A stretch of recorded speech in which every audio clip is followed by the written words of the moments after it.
Hi everyone, we'll be starting in 1 minute, just letting everyone join.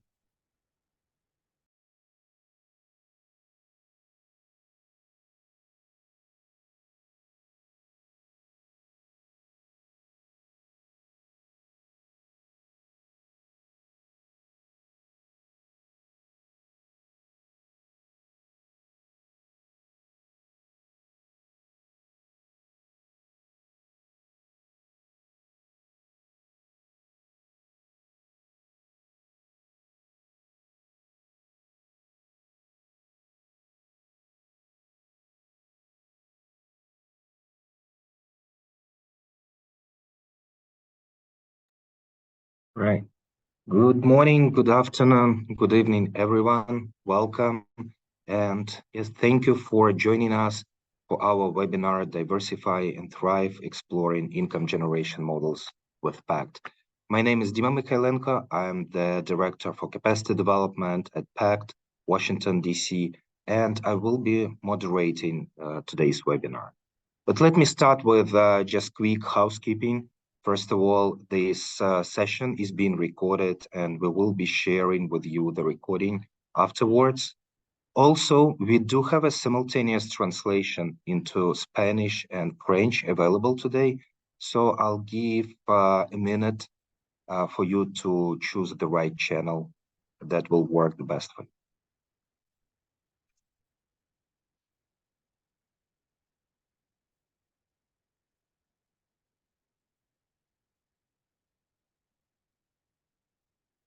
All right. Once again, thank you for joining us for our webinar today. We are very excited to share our Pact's approaches and vision to sustainability and the work we do globally with our local organizations to support them in their journey to sustainability, diversify their funding streams, and work with different income generation models that supports this sustainability.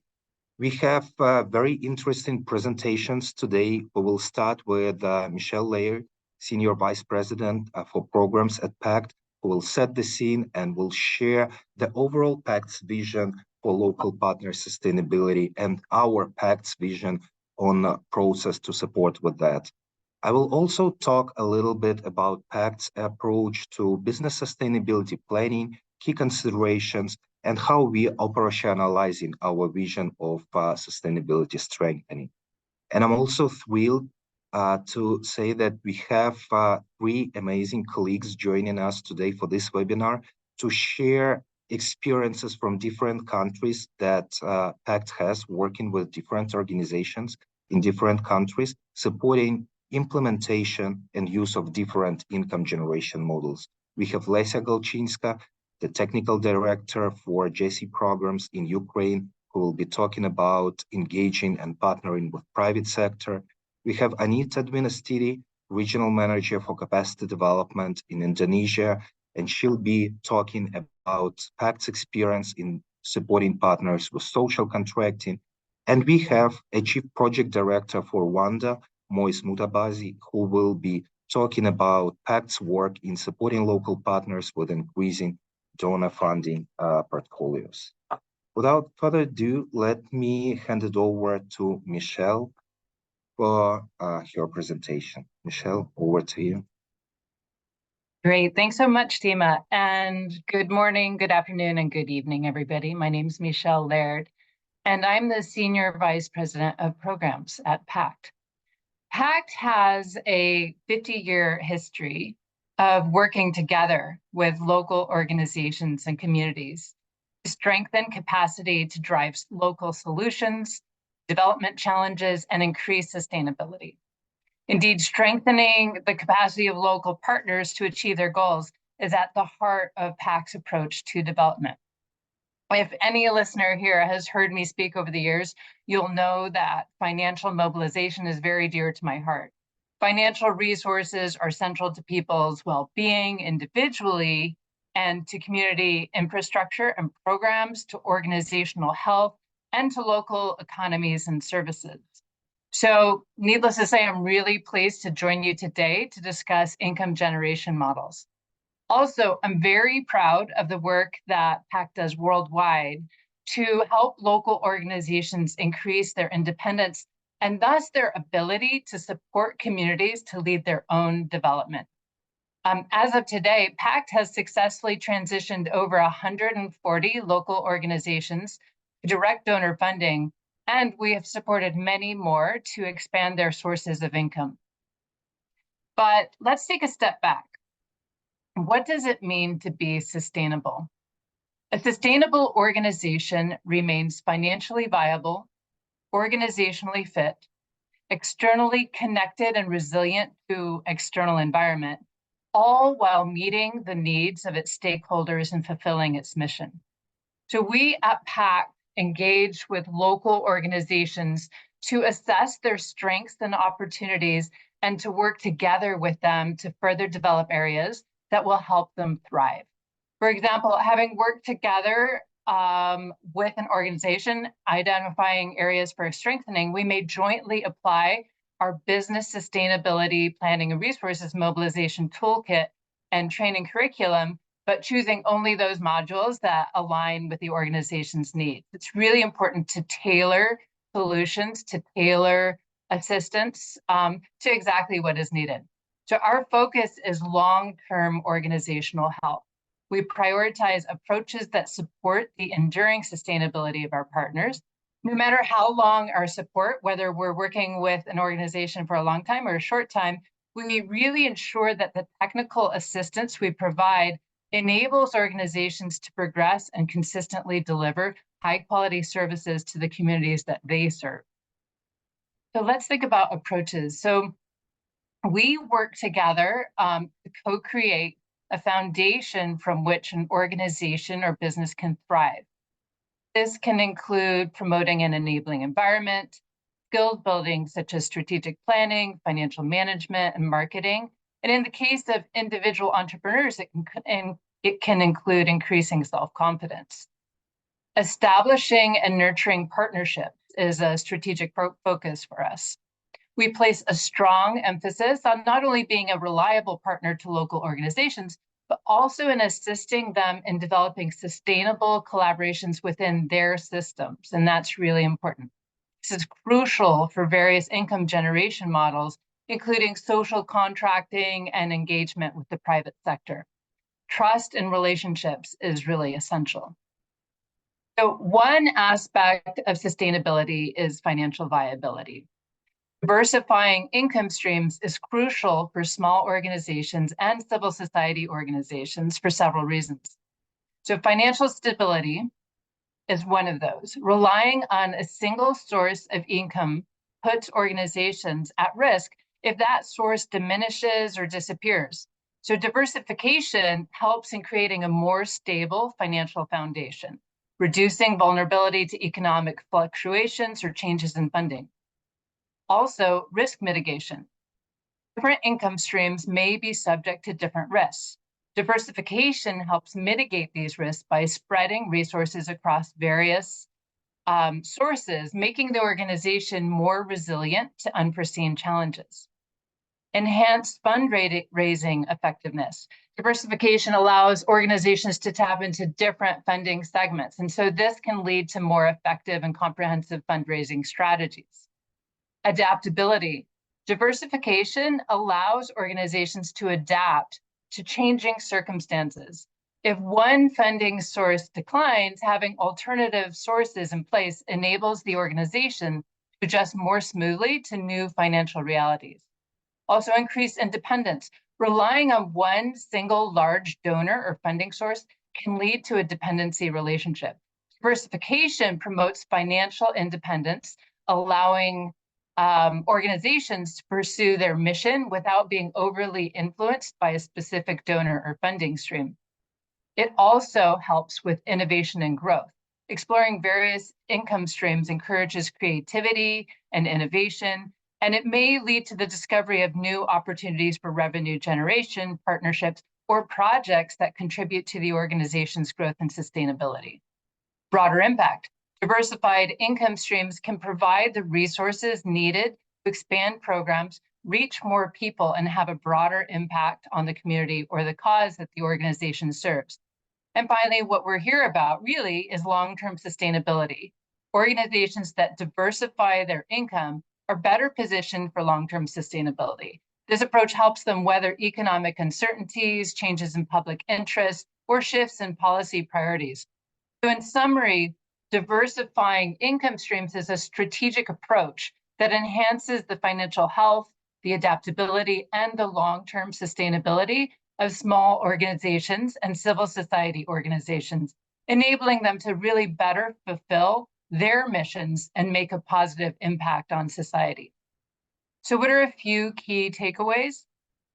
Well, prioritize approaches that focus on the enduring sustainability of organizations.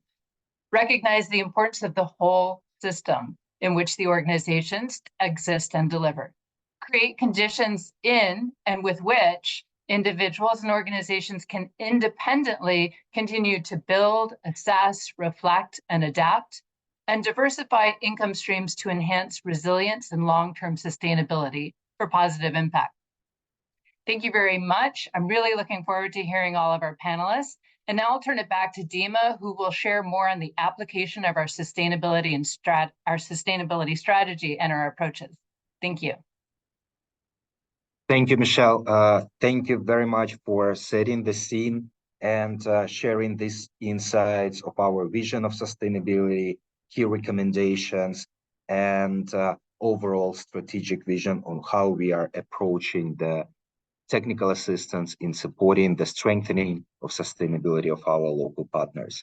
Let me now spend some time talking about the operationalization of this strategy and how we are approaching the business sustainability planning, how we are supporting local organizations in their journey to sustainability, and what are the key considerations for these processes.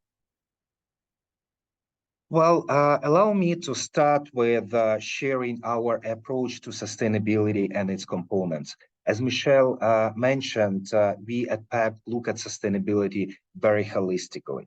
We go beyond just linking sustainability only to its financial component, basically the ability to consistently secure, manage, and report on the use of revenue from different diversified sources. In addition to that, we look at sustainability from the programmatic lens, supporting partners' ability to continuously deliver quality products, services that respond to changing environment, that respond to emerging needs of the communities they work with. And we also look at the sustainability from the organizational lens, strengthening the ability of local organizations to consistently adapt governance practices, structures, systems, and remain mission-driven and definitely market-adjusted. When addressing the sustainability issues in all its complexity, we ground our support on 4 pillars critical for organization strengthening. Of course, institutional and organizational capacity. All those internal systems and processes that help organization to be managed properly. All those internal systems and processes that help organization to continue strengthening its sustainability and resiliency, remain effective, efficient, and relevant for the needs of the communities it serves. Of course, here we are talking also about the governance structure that is a critical aspect of the organizational sustainability in a long-term perspective. We're also looking at different aspects of the organization system to identify how to prioritize those that are required for different income generation models that organization chooses. Programmatic capacity, all the technical expertise that organization has or want to have in the future to ensure its programmatic sustainability and high quality service provision in a long-term perspective. We also work with organizations to help them package those services, package those products so they can use them when applying different income generation models, for example, like consultancy model or social entrepreneurship. Of course, we talk about the financial capacity, all those internal financial systems, operations, processes that help organization to ensure proper fund management. And we go beyond just strengthening certain separate internal systems or beyond just helping organization to increase the funding streams. We're also talking about the absorptive capacity because it's not enough just in attract more funding to the organization. It is very important to ensure proper management of this funding, to ensure accountability and transparency within the organization. And of course, we talk about the environmental capacity, all those laws, regulations that define policymakers' support, identifying influential champions, identifying, supporting strong partnerships and networking in the local systems these organizations operate in. And though a lot of investments are made into strengthening organizations themselves and their internal capacities, we understand that the critical role of entire local system that this organization operates in. The systems are built of a wide range of different stakeholders, their connections, interactions, rules and regulations that create the foundation for these interactions, and of course, different resources that might be available in those local systems. Understanding that organizations are not operating in vacuum, we work together with them to deepen their understanding of the landscape, resources available within the system that they can tap into. We're also strengthening existing and helping them to build new partnerships with a wide range of different actors.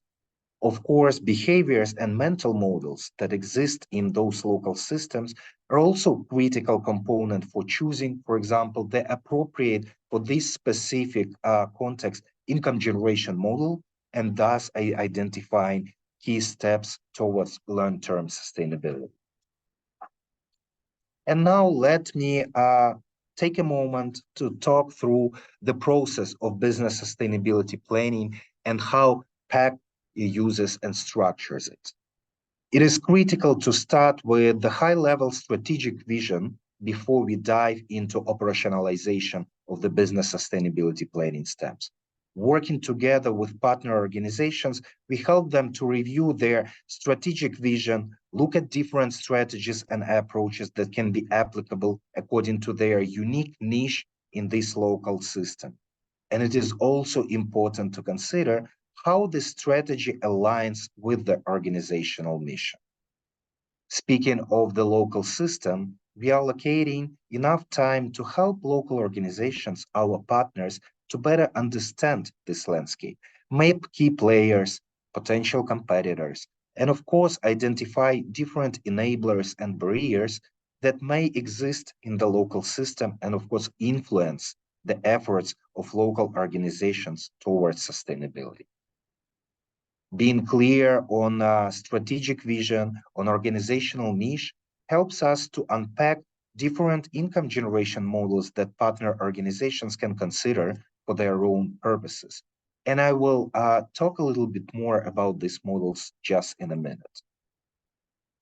As I've mentioned at the beginning, internal organizational capacities are critical for sustainability. Having clarity on the strategy and different income generation models, we need to look at our organization again and identify different missing pieces, assess readiness of the organization to apply this or another income generation model, and identify areas for the improvement. We work together with partner organizations to better understand organizational growth models, the life cycles of the organizations, to ensure that the strengthening plans that are created together with them are really responding to the specific today's needs of those organizations. Of course, setting the clear targets. Setting targets is another important step in the business sustainability planning process that Pact applies. We understand that setting the clear, realistic targets is really based on the current financial state of the organization, its strategy, its organizational niche, and of course, different type of income generation models that this organization might choose. Strategic communications, marketing, it really plays a significant role in the business sustainability process as well. We understand that marketing and communications is a foundation for partnerships and for certain income generation models where partnerships are very critical. We'll be talking about partnering with private sector. We'll be talking about partnering with governments, but any other income generation models like social entrepreneurship, like crowdfunding campaigns, they all require clarity, skills, and deep understanding of how the strategic communications works, what is the marketing, and how it can be properly implemented into the organization, and what organizational areas have to be improved to make this marketing and strategic communications effective. Like with any other process, it is important that partners have also a clear process of monitoring the implementation of their business sustainability strategy. It's not something that cut in stone. It has to be flexible. It has to be adaptive. It has to respond to emerging needs of the communities the organizations work with. It has to be adaptive and flexible to the changing environment the organizations operate in, to new trends that emerge globally or, for example, at a country level. Michelle was talking about a critical role of diversification and using different income generation models. So when we work with local organizations, when we work with partner organizations, we help to unpack those different income generation models, identify different priorities for organizational strengthening when using this or another one. Let me just briefly talk about some of those income generation models that Pact has experience with and that Pact was implementing or is supporting different local organizations in different countries. Of course, donor funding and partnering with different type of bilateral, multilateral donors, different foundations. And here we go beyond just supporting with the proposal development processes, with strengthening skills in proposal writing. It is a lot about partnering with different donors, uh, clearly understanding what is the donor landscape in a local system, how to profile different donors, identify the gaps that we have in the information around different donors, how to build and nurture those partnerships with donor organizations. Social entrepreneurship. This can be another income generation model that some organizations choose and that Pact supports with. Uh, Social entrepreneurship and launching different small, medium businesses by our organizations. And when choosing this model, we work with our local partners to help them with business model validation, developing different business strategies, analyzing areas for improvement in terms of organizational capacities, as we understand that the priorities in terms of the internal systems might be different from when choosing other different income generation models. Partnering with private sector is another income generation model that can support sustainability of local organizations, and we will spend some time more today to unpack this model. Social contracting and partnering with local governments to ensure quality service provision that is currently functioning in different regions of the world is another model that we'll be talking about during today's webinar. Community contracting and working closely with and through the communities that partner organizations operate in also proved to be an effective model for different technical areas. Crowdfunding and crowdsourcing, a model that attracts a lot of attention from partner organizations in different sectors and shows its effectiveness, but when done, when is thought through and done and organized properly. We work with partner organizations that have chosen this income generation model and spending time to ensure they have a certain specific skill set in strategic communications, in marketing. We help them to prototype and test their crowdfunding ideas. Generally, in average, only 50% of crowdfunding campaigns globally are successful, So we invest all our efforts to support and make sure that our local partners are actually in those 50% of successful organizations implementing crowdfunding model. Microfinance programs, providing financial services to local low-income individuals or groups, offering credit, including small working capital loans or microcredit. Microfinance also can include other products such as, for example, insurance, money transfers, larger loan sizes with more flexible terms, and regulated microfinance projects, for example, with banks that can provide savings accounts. Membership and association models, which can be of support for example, networks and coalitions that Pact works with in different countries, regionally and globally. These models can be ideal for organizations that, for example, serve as a central role among a network of others and have some role that can be monetized to support other network participants. So these are just some of the income generation models that local organizations can choose and can apply to diversify their funding. Of course, as I mentioned at the very beginning, any of those income generation models will require a lot of investments, organizational investments, time. We need to be very clear on the responsibilities within the organization and how this or another model will be implemented.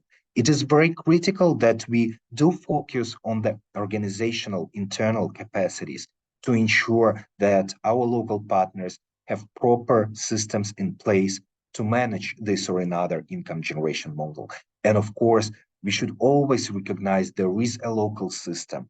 Organizations don't operate in vacuum, and it is very critical to strengthen existing partnerships, build new partnerships, be aware of the changing environment, legal aspects, behaviors, and mental models. With that, I want to invite our presenters to share their experiences with different income generation models that Pact was or still supporting in different countries. As I've mentioned at the beginning with the agenda, we will cover 3 Pact's examples on partnering with private sector, working through social contracting, and also how we are working with local partners to increase their donor funding portfolios. So without further ado, let me hand it over to Olesia Galchinska from Ukraine to share Pact's experiences in partnering with private sector. Over to you, Olesia. Thank you, Dima, and hello, everybody. I'm Olesia Galchinska, Program Director of Gender Equality Portfolio in Pact Ukraine and the Project Manager of the WINGS project. WINGS stand for Women Included, Nurturing Growth and Security, and it's a 5-year project implemented by Pact in Ukraine and funded by Global Affairs Canada. And the goal of the project is enhanced economic prosperity for women. Geographically, we are in 4 regions of Ukraine, 20 territorial communities, and our reach is 3,000 women. And mostly these are women who reside in rural areas and women with different vulnerabilities, like affected by the war or with disabilities. And this picture shows Irina, who launched a bakery with the support from the project. Next slide. Well, a few words about the approach. Our approach is grounded on 3 pillars. And the first is about the direct services that we provide to target women that include the self-confidence building interventions and also employability and entrepreneurship skills building trainings and programs. And for those women who choose entrepreneurship pathway, we also provide access to funding. The second pillar is all about strengthening the nurturing environment to ensure economic security for target women.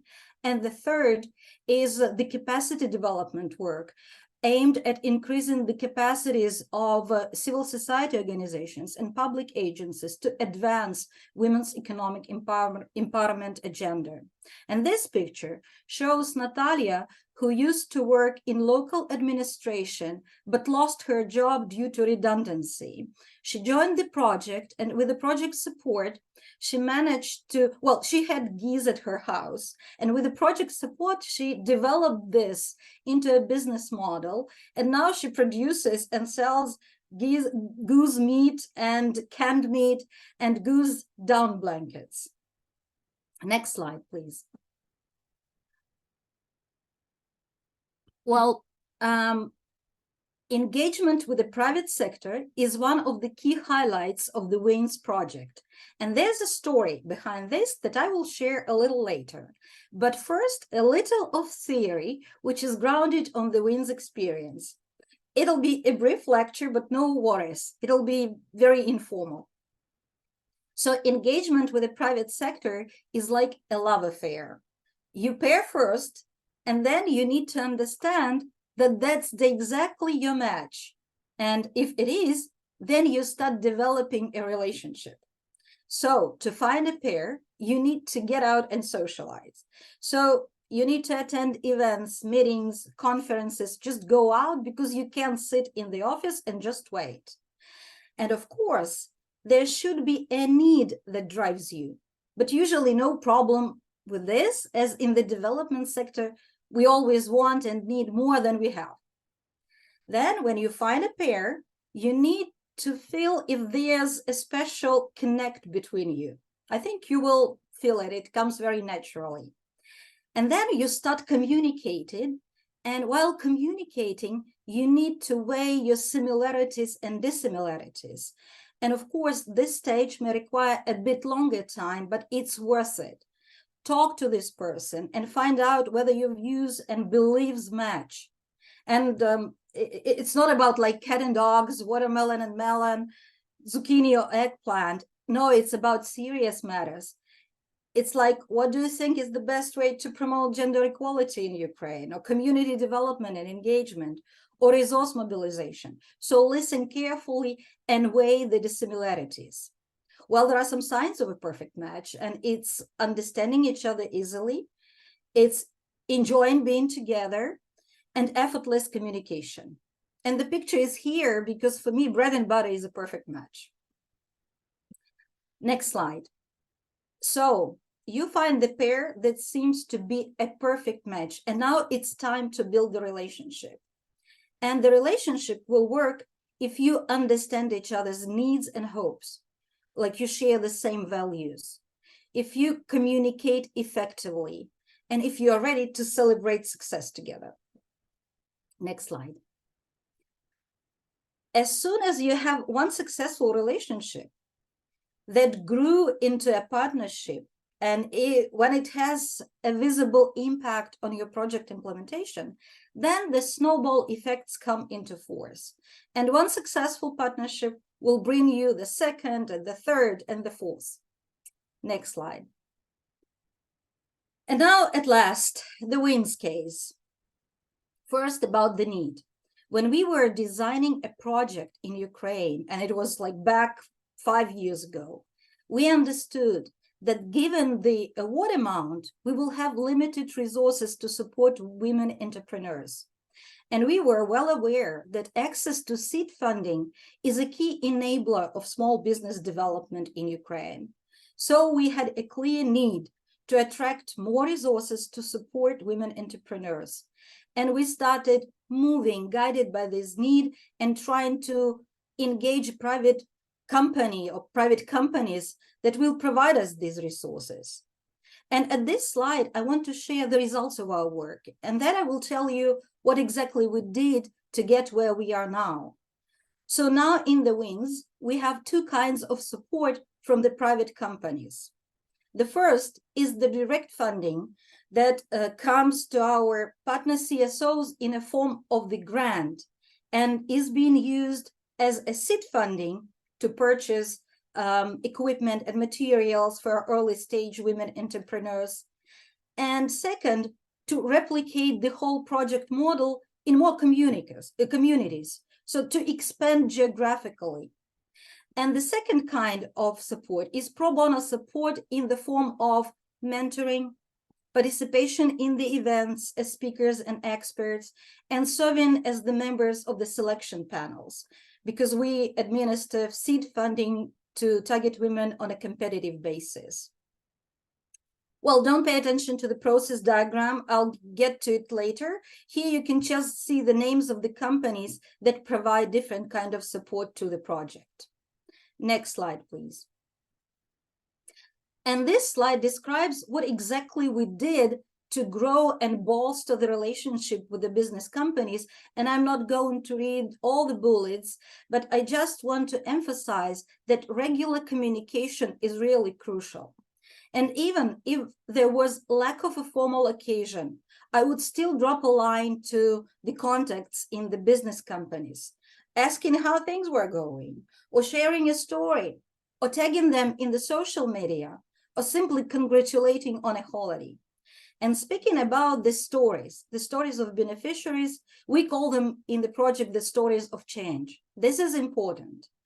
Like WINS is a direct service project. We are all about people. In our case, these are rural and vulnerable women.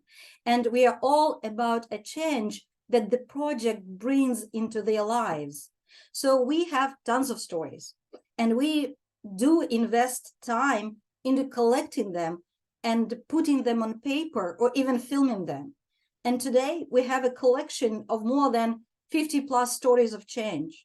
And we share them formally with the donor, but also with our business partners through social media or during the events or during personal meetings. And I would always tag our business partners when we post our stories in social media, because it brings the attention and lets them feel being involved and engaged and feel connected to the women they support. And that also makes them visible and recognized by their partners. On the picture to the left, you see the representatives of the business company that provided seed funding to support Valentina. And on the picture to the right, you see the catalogs of the stories of change that we publish annually. Next slide. Okay, now the story. It all started when a devoted team in Ukraine was designing a project. And I already told you that there was a need to find a partner who would provide additional resources to support more women entrepreneurs with seed funding. At that time, I had a personal acquaintance in Astarta. Astarta is an agricultural holding in Ukraine, a big one. I was considering them to pair and possibly partner, and I did a thorough Google search and found things that were making kind of two of us, the early signs of a good match. Astarta had lands under management in the regions where WINS planned to implement activities. They grew wheat, corn, sunflowers, they had sugar plants and dairy farming. And I read on the website that their mission was to build a strong Ukraine and strong communities. In WINS, we presumed that there will be women entrepreneurs who would be engaged in agricultural production. And overall, the whole project was about women's empowerment that should lead to the sustainable community development. So the purpose and the sector were the first things that matched. I also read that and knew that Astarta had a strong corporate social responsibility component, implementing projects that focused on improvement of rural infrastructure. They supported education, healthcare, development of culture and sports. So even more signs of a perfect match, like working on a community level in the same territories, aiming to support community sustainable development. And here I want to make a short remark. We are now at the 4th year of implementation, and we're still together with Astarta. And you know, during the recent project steering committee meeting that takes place annually, our Astarta contact was speaking about cross-fertilization and mutual benefits of this partnership. She said that the project taught them to invest not in infrastructure, but in people, because this brings much more significant social impact and social return on investment. So in this partnership, both us and Astarta are making the best of it, and we grow together, enriching each other. Now back to the chronology of the events in my story. So during the first stage, I analyzed the whole information. I mean, the whole team analyzed the information. The next was to set a date. So the date went well. Astarta loved the project concept, and off we went. Astarta signed a letter of commitment according to which it committed to provide seed funding to target women to launch or grow their businesses. The funds came to one of the wing's implementing partner CSO in the form of a grant. And then Pact submitted the proposal to the donor agency and won the award. And we started the journey together. And each project year, we extended the contract 3 times already. But that's not the whole story. Remember that process diagram with the names of the companies? It said like Astarta, TAS Agro, and ING Bank. And that's interesting because that's about the snowball effect. During year 2 of project implementation and successful partnership with Astarta, that was explicitly covered in social media and during the events, I got a call from an absolutely unfamiliar person who introduced himself as a corporate social responsibility manager from TAS Agro. And this is another agricultural company in Ukraine. And he said, how come you have a partnership with Astarta and not with us? And here we go, another business partner and more women having access to women economic empowerment support. And again, we applied the same approach of nurturing and bolstering this relationship, like inviting to events, keeping visible their support through social media, giving credits, and sharing stories. And during year 3 of project implementation, just last year, amidst Russia's full-scale invasion, I received another call, now from ING Bank, and the person there said, hey, we've heard about your successful partnership with Astarta and TAS Agro, and we also want to partner with you. And here we go, another partnership, and more women supported.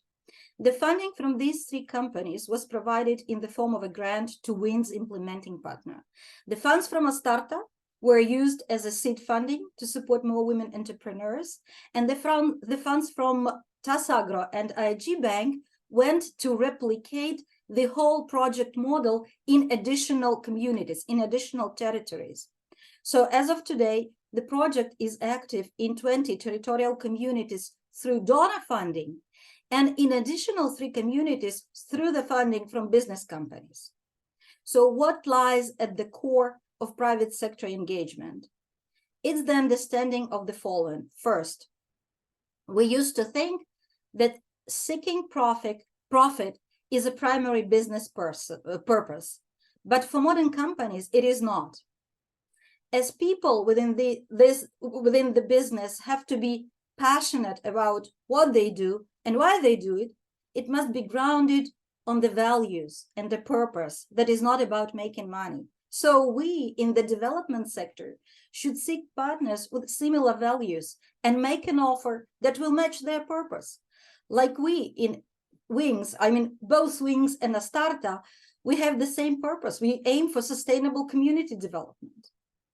Second, business companies want to do good things and want to be recognized for this, as reputation really matters. A positive reputation is a sign of reliability and honesty, which in turn can attract more potential customers, as well as skilled employees. So help them to do these good things and help them to be recognized for doing this. And third, corporate social responsibility helps to attract investment. In the modern world, people do care about social impact. And we keep hearing about for-purpose business models and fourth sector organizations that focus on financial, social, and environmental impact that delivers positive social change at scale and at profit. So let's help the business companies to become such organizations. And now the last slide. And here we come to the main topic of this webinar. So in what way does all this help to diversify income streams for sustained service delivery for CSOs? Well, Pact is a recognized capacity developer, and it's at the core of our implementation approach. Everything we do in the wings, we transfer to our implementing partner organizations as a methodology. We strengthen them technically, capacitating with women economic empowerment approaches and interventions, and we strengthen them organizationally, investing into their teams, their policies, and their strategies. And among those are their capacities to engage the private sector. So we expect that by the end of the project, and we still have 1 year, our partner CSOs are capacitated to implement women's economic empowerment programs in their regions. We expect that our partner organizations continue developing and growing existing partnerships beyond the project. And we expect that they will be well positioned and capacitated to develop new partnerships. And an outcome of all this will be that more women will have access to economic opportunity, entrepreneurial activity, and resources, like Zoya on this picture. And Zoya is from a village in Poltava region of Ukraine who just received a certificate for a seed funding to launch a massage studio in her community. Thank you, and over to you, Dima. Thank you very much, Alessia. Thank you. And thank you for sharing these wonderful experiences of partnering with the private sector and sharing the example of how trusted quality partnerships can help to better serve the communities, what is at the core of our work at Pact globally and on the different projects in different countries. But as I've mentioned, we are not limited just to the partnerships with private sector. And now I want to hand it over to Anita, who will share our experiences with the supporting local organizations with social contracting and partnering with government entities in Indonesia. Over to you, Anita. Thank you, Dima. Good morning, good evening. My name is Anita Dwinastiti. I am Regional Capacity Development Manager for Asia based in Indonesia. And I'm very happy to share our best practices on social contracting with all of you.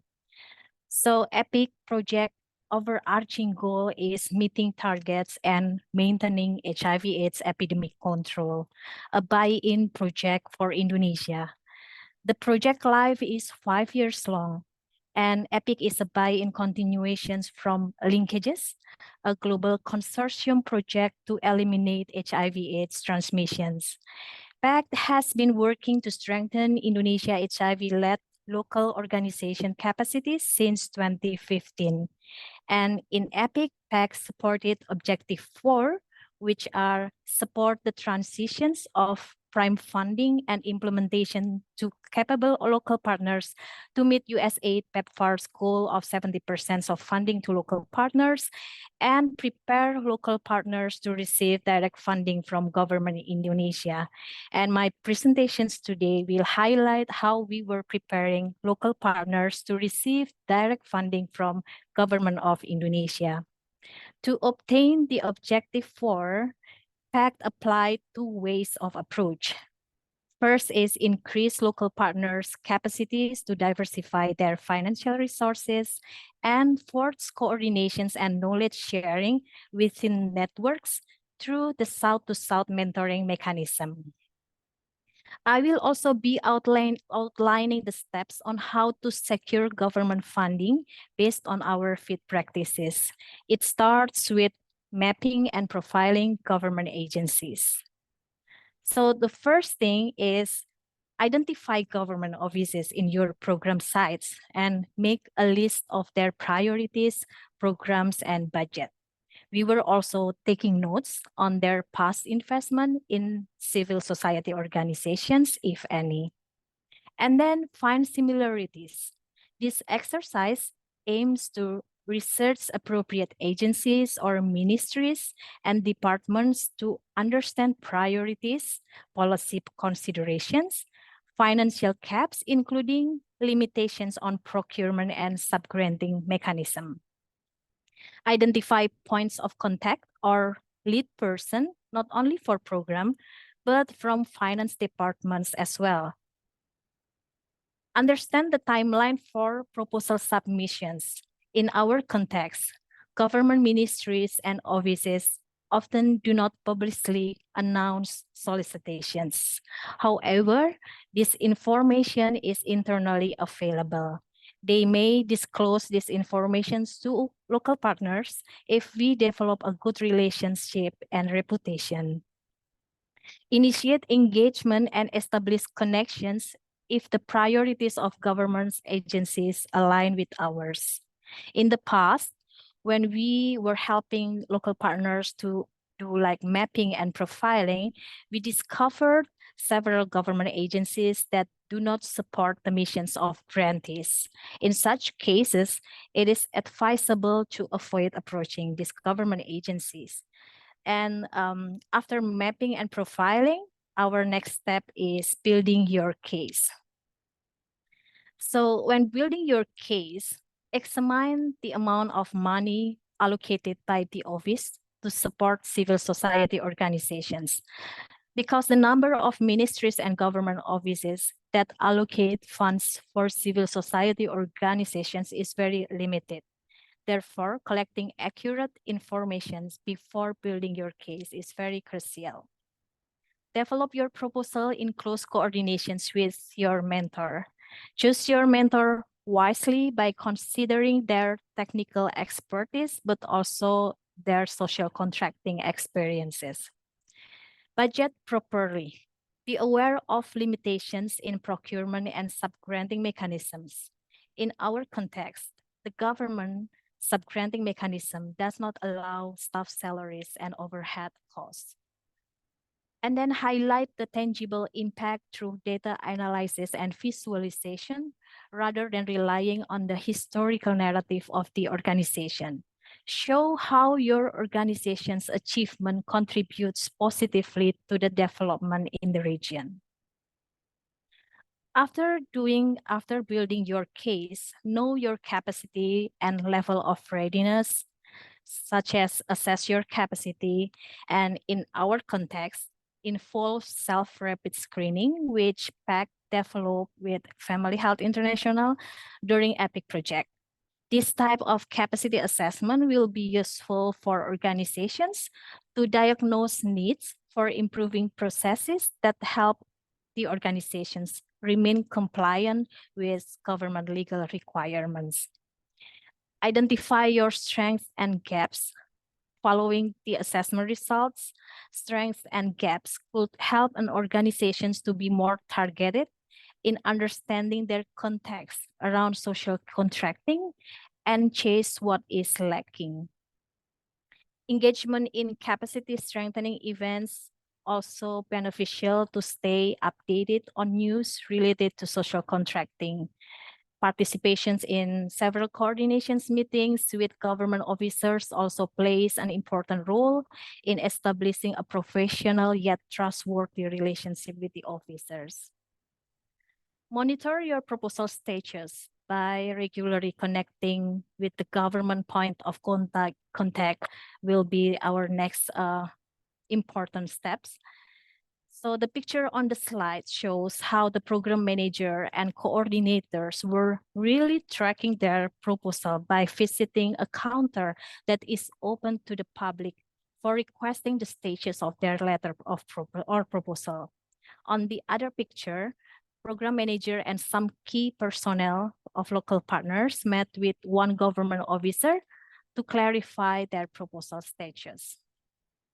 If the proposal is accepted, the government office will extend an invitation to the organizations for a more in-depth discussions. And this conversation will cover the details of proposed activities, outputs, budget negotiations, and ultimately will lead to the agreement. And the final agreement will be officially issued through a governor decree in the subsequent month, and this decree serves as a working contract between civil society organizations and government. We also feel that it is important to request feedback on the decision regarding your proposal. So we have some resources to consider if the local partners want to be involved in the social contracting. First is business sustainability planning and resource mobilizations toolkit that we use using Pact business sustainability planning and resource mobilizations toolkit is really beneficial as an eye-opener for civil society organizations on how to diversify funding through various avenues and resources. And likewise with the South-to-South mentoring, a toolkit developed under Linkages project, which Pact has significant contribution in it. The toolkit is helpful to guide development practitioners on how a locally led mentoring programs can be initiated and sustained. Engaging experts for rapid screening for qualifications, as different government sources might have different legal requirements. And participations in webinar events will also be beneficial for local organizations to get the latest information, system, and mechanism on social contracting. I'm very happy to share some success stories from EPIC Indonesia. So this slide told us about Kusuma Buana Foundation story, EPIC local implementing partner that was established in Jakarta in 1980. They are operating multiple clinics and provide services to the people living with HIV from both female sex workers and the general populations, particularly those from the lower middle income group. Their clinics accept both state social health insurance and private health insurance. So thanks to their positive relationship with the Ministry of Health, they have been invited to participate in various tuberculosis, HIV/AIDS technical working groups, addressing several critical issues. And as mentioned in the slide, they have effectively secured government funding from 2021 and 2022 and will continue to this year. And although the grant's life was short, this partnership has added value for the organizations. And I'm very happy also to share another success story from HIV-led network, which founded in 2020. And the network comprises of 27 HIV-led community-based organizations in the West Java province. And its board predominantly consists of technical experts dedicated to safeguarding and advocating for HIV/AIDS response programs in the region. They have a good relationship with provincial health offices and provincial AIDS commission and successfully securing government funds from provincial budget. The project will start in this year, 2024, with an approved budget of $32,000.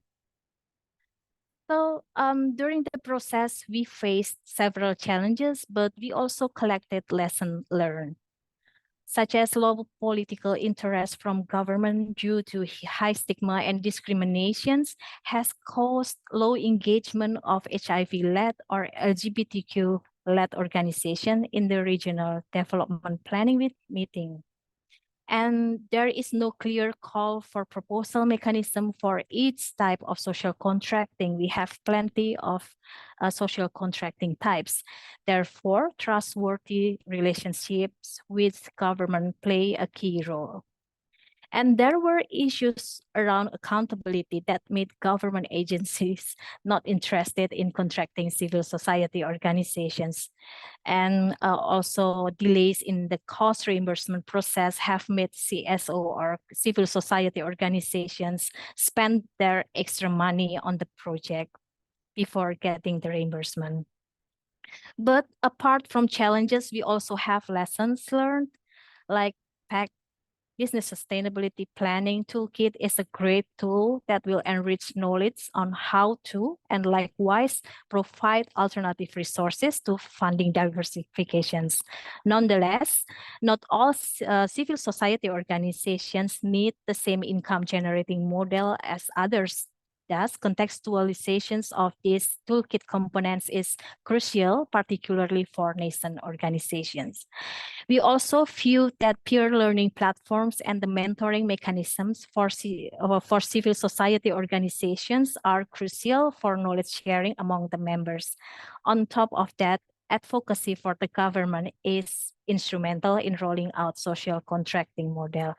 So this is where I stop and I hand over the sessions to our moderator, Dima. Thank you. Thank you, Anita. Thank you very much for sharing these great insights on experience of social contracting in Indonesia and key recommendations on the process, how to start, how to engage in partnerships with government institutions, and how to ensure that this model is actually implemented properly. We all understand that there are a lot of different income generation models, and one of them that traditionally used by a lot of local organizations and different countries is definitely donor funding. So I want now to invite Moise to share Pact's experience in Rwanda in supporting local organizations to diversify their donor funding and improve their donor portfolios. Over to you. I'm sorry, just a quick remark.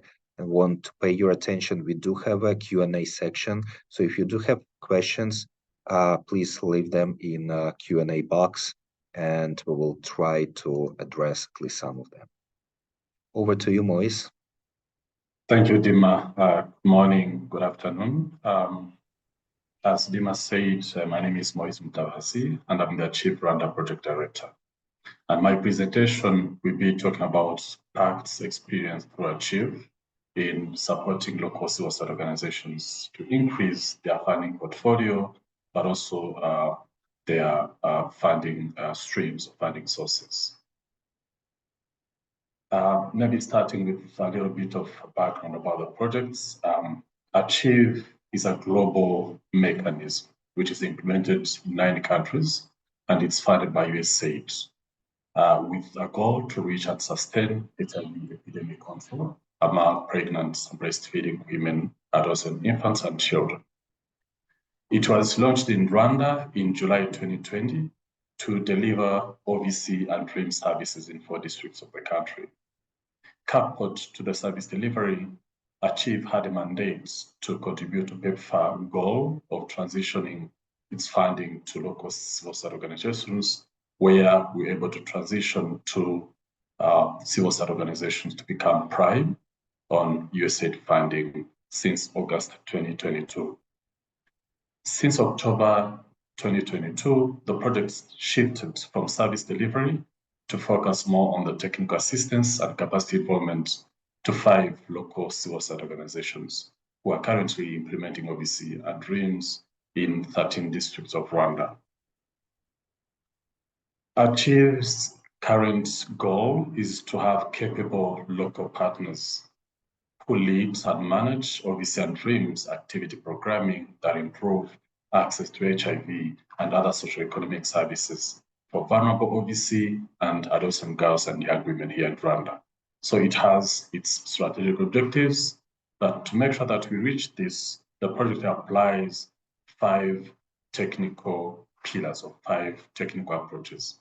One is about harmonization of tools and approaches to support the delivery of OVC and DREAM services across the 5 local implementing partners.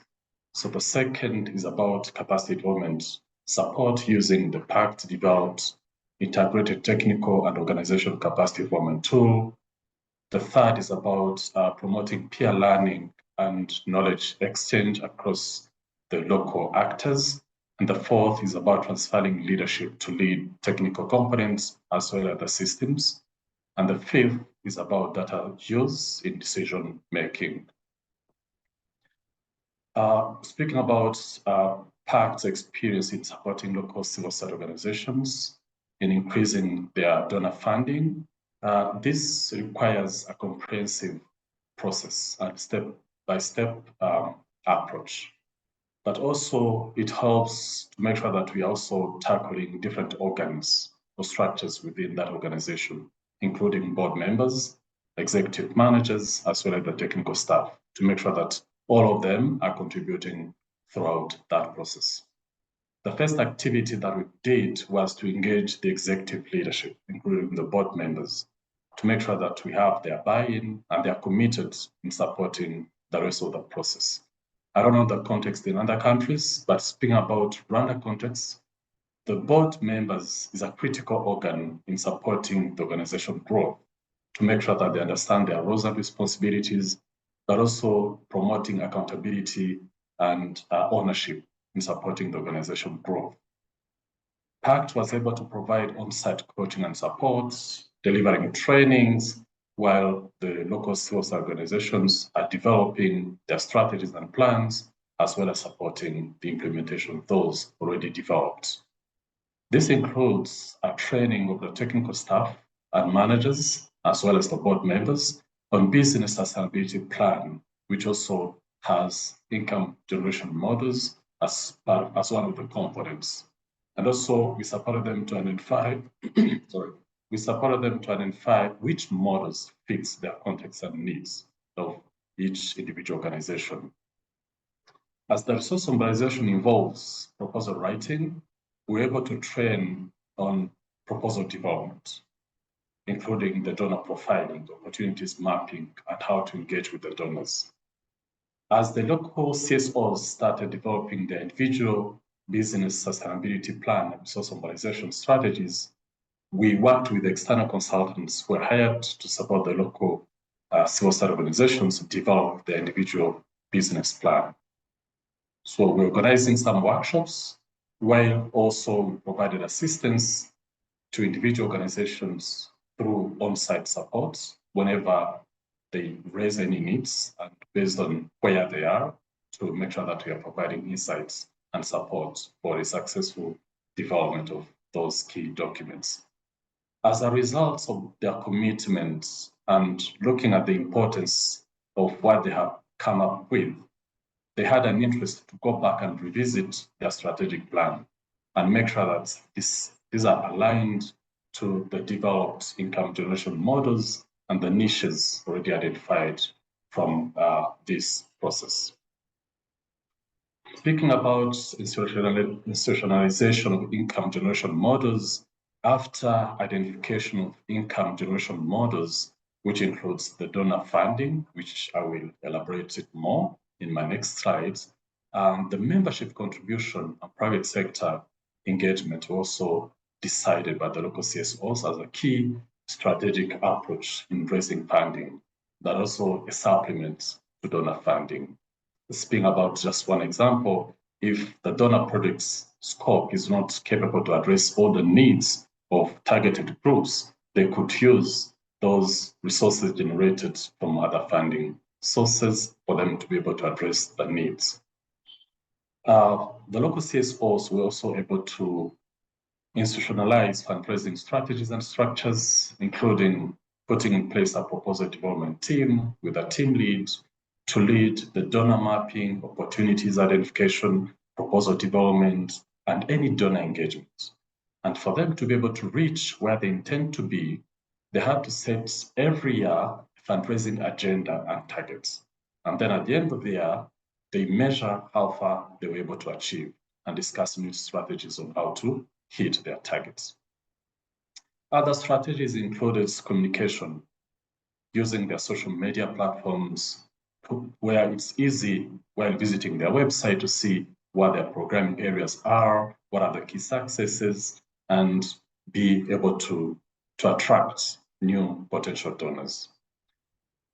In their regular reporting to the donors, they have included success stories to make sure that they're also communicating about some individual success stories to existing donors, but also whenever they engage with potential donors, so they're able to share with them what they have achieved and attracting new donors.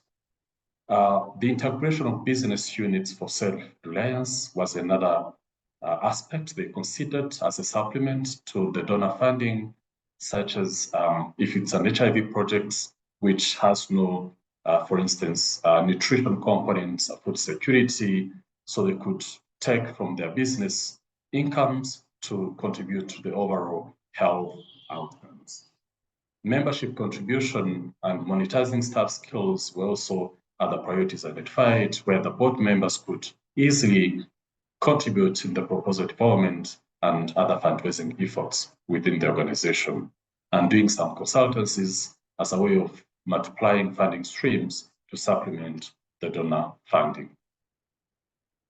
Speaking about successes, starting with the DHAMIC, with the coaching and mentorship provided by their chief projects to their leadership as well as the board members, they renewed their commitments as a critical organ in supporting organization growth and considering resource mobilization and donor engagement as a key priority for the organization. Increased skills and practices in proposal development, as well as the mindset change, led to the increase of budget for portfolio from 2 million in 2021, when they joined their chief, to 6.5 million in 2023. And this is actually linked to the diversification of donor funding, where they had 5 donors in 2021, and they reached 12 donors in 2023. And of course, the business unit has also enabled them to increase their revenues on top of the funding, the donor funding, for them to be able to supplement the donor funding to expand their operations and also sustain their financial health, as Michelle has mentioned. Similar to DHAMIC, YWC also gained knowledge and skills by the board members and staff, which enable them to strengthen organizational cultures and system in place to make sure that they're also prioritizing programmatic and financial sustainability for the organization. With the trainings in proposal development and financial management, including USAID rules and regulations, as well as the donor engagement, donor landscape, as well as tailored coaching and mentorship provided by the projects, they were able to diversify donor funding sources from 4 donors in 2021 to 8 donors in 2023. And this also led to a successful source mobilization, where they increased their budget portfolio from 300,000 in 2021 to 3.5 million annual budget in 2023. So similar to DHAMIC, as I had mentioned, they also integrated an income generation activity which generates unrestricted income for them to be able to supplement donor funding and cover anything that goes beyond the donor funded project scope. Among the challenges encountered by the local CSOs includes the budget constraints and skills gaps for the team to contribute in proposal development efforts. But given that they had some income from their private revenues or business revenues, they could be able to get some resources to contribute to the proposal development as well as the donor fundraising. And with the support from the projects in skills development, trainings, and mentorship, they were able to gain skills which allowed them to increase the donor funding portfolio. As part of the lessons learned, the business sustainability plan was a mechanism for each of the local civil society organizations to identify where they have strengths and where they need to improve, enabling them to navigate a competitive environment for donor funding. The same approach also increased them to focus more and strengthen their programmatic and financial sustainability as a result of the skills development and mindset change for the board members, the executive leadership, as well as the technical staff from different components. The BSP also prompted their mind to shift the organization perspective and encouraging diversification of financial resources to expand and sustain their operations. speaking about Uduhamik, for instance, they were able to expand to add more districts from 24 districts to 27 districts, 3 additional districts as a result of the additional resources mobilized.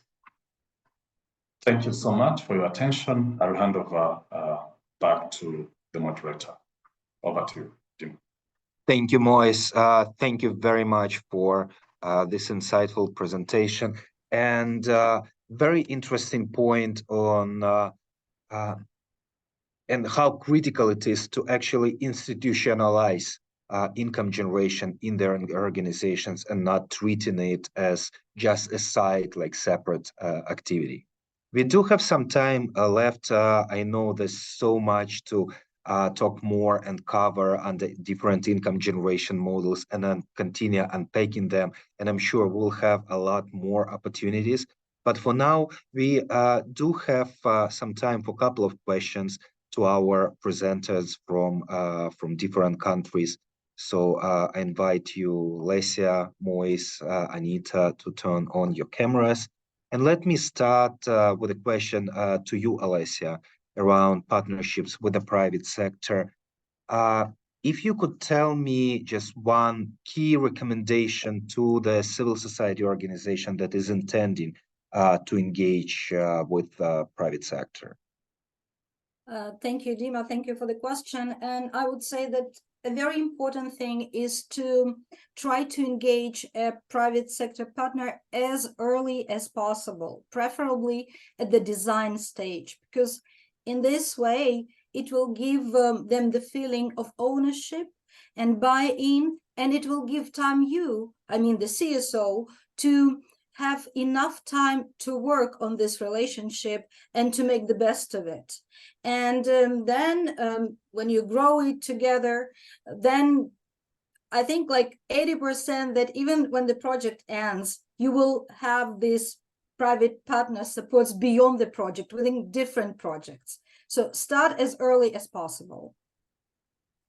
Thank you.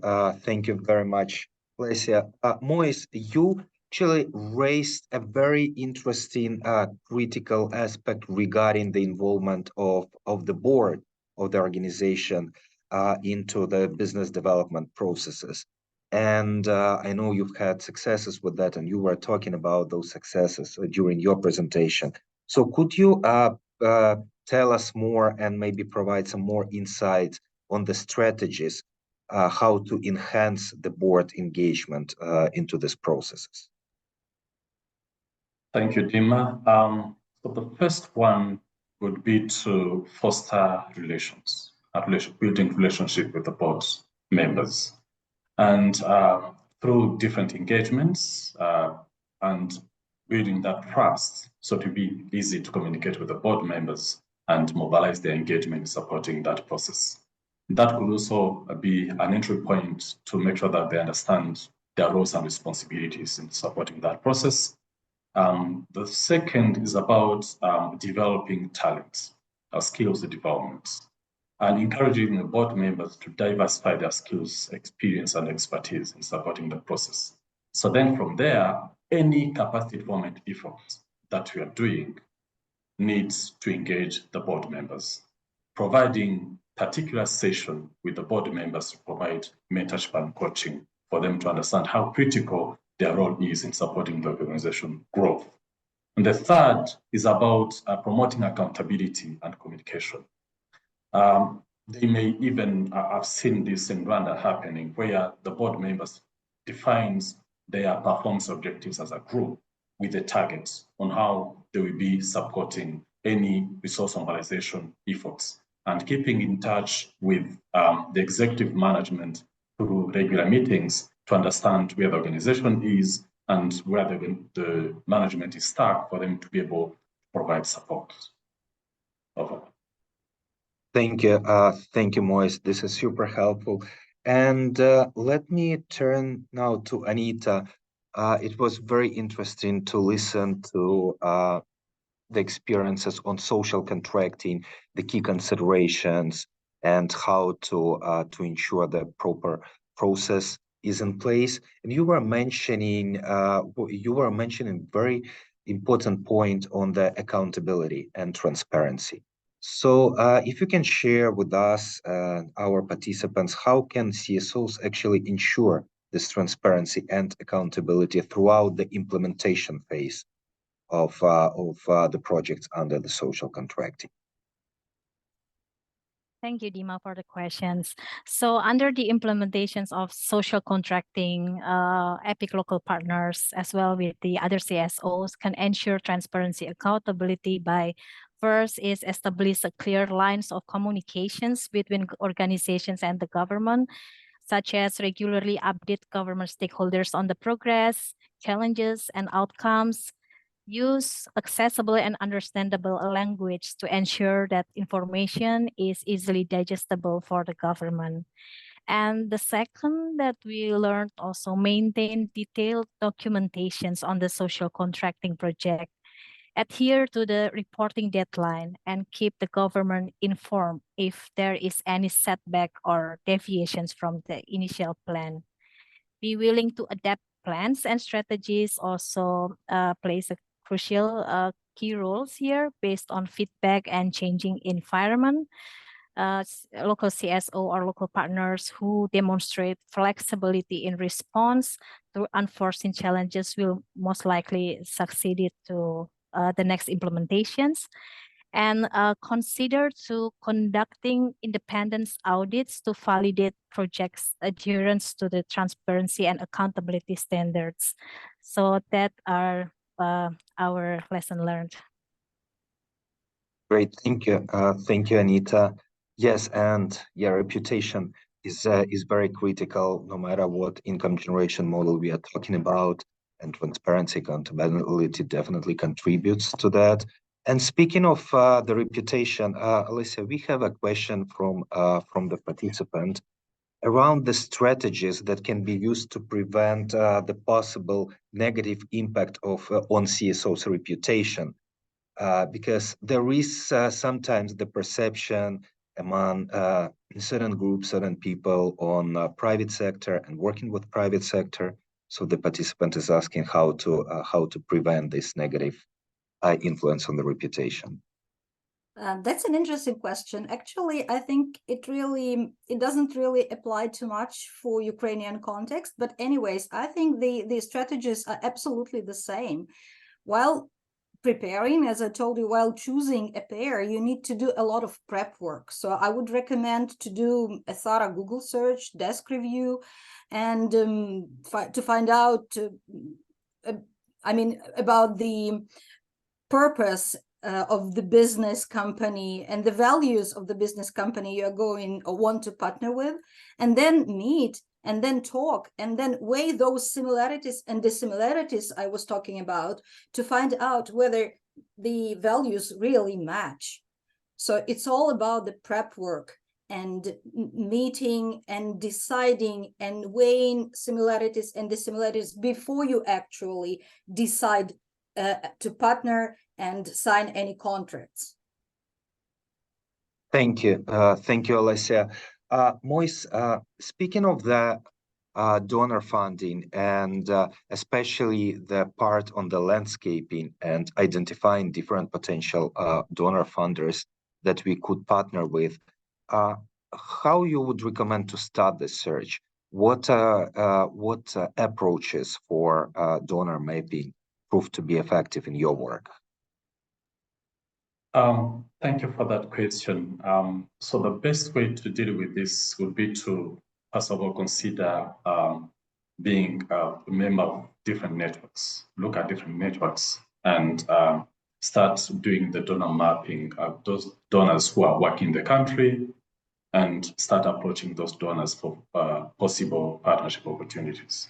And also look at some of the donors could be even able to be reached via different networks virtually, and encourage donors by selling yourself and marketing what you're capable to do, your niches, your programming areas, your impact that they've created, your programming approach that could leverage new donors to be involved. And we have different networks, for instance, here in the country, where it's easy to go and search who are the donors and what they're doing, their programming areas. If they're supporting health, then you have expertise in health programming, then that would be an entry point for you to leverage that. And also something that we probably forget sometimes is to prioritize also the donor satisfaction. So your current donors is to some extent an entry point to new donors. Do the donor certification of your current donors and also continue to do the mapping of other potential donors. Thank you. Thank you, Moise. And Alessia, we have a similar question from Colombia. Also, where to start, how to start the search for private partners if you want to move forward with this model? Again, first you need to decide what do you want from the partner. I mean, what kind of support you need from the partner. And then, I mean, when you identify the kind of support you need, then you have to pursue this idea and start with, again, with the prep work. And Michelle put on the chat about due diligence, and you know, it's an interesting thing that we need to do due diligence to our business partners, but in our case in Ukraine, our business partners also did due diligence to our CSO partner organizations. So it's like both ways. So we really need to do this prep work to understand with whom to partner and why. So the need, what's the need? What are we going to do together? So a lot of prep work. And where to find? Just go out. So I mean, me being in the development sector for a long time, and we try to attend events and conferences and meetings and just keep your eyes open and see what's going on. And today, I mean, we have lots of business companies who really want to partner with CSOs. There's really a demand for this. So I think it's just a matter of being open to this partnership and be ready to work on it. Great. Thank you. Thank you very much, Alessia. We are at the end of our webinar. Now, I first of all want to actually make a couple of highlights and just repeat a couple of key considerations that we were talking about during this webinar, no matter what income generation model we are using. Well, first, and it is very critical that we do have a clear strategic vision and operational plan to implement the strategy. So we are very clear where we want to move and how exactly we want to move in this journey to sustainability. We really need to recognize the system we are operating in, the system with all its diversity, different actors, different resources, different enablers, but also potential barriers that can exist in those systems. Building new and strengthening existing partnerships. Michelle was talking about partnerships. Moise, Anita, Olesya were also re-emphasizing how critical partnerships are for different income generation models, for our longer-term sustainability, and to ensure we are able to support the communities we are serving in a long-term perspective. Investing in our internal capacities, institutional, programmatic, financial, environmental. We need to invest in ourselves to be stronger, to be more effective, more efficient, more relevant, and to support no matter any model, income generation model, and to support the diversification of funding for our services that we provide. We need to be very clear on different risks. We have to be flexible. We have to strengthen our adaptive capacities and be able to mitigate different risks that might be related to income generation models that we choose. Of course, it would be great to continue this discussion, and I'm sure we will continue this discussion during our other upcoming webinars, so stay tuned for other webinars from Pact, from our partner organizations. I want to thank once again to Michelle, to Olesia, Anita, Mois for the great presentations and sharing your experiences and your vision on sustainability of local organizations. And I also want to thank our colleagues who are supporting from the back end with technical support, and also our wonderful interpreters, Judith, Nadine, Erica, Roman, to make this webinar even more accessible both on Spanish and French as well. Thank you very much. I wish you a good day or have a good night, and thank you for joining us today. Thank you. Thank you, everybody. Thank you, everyone.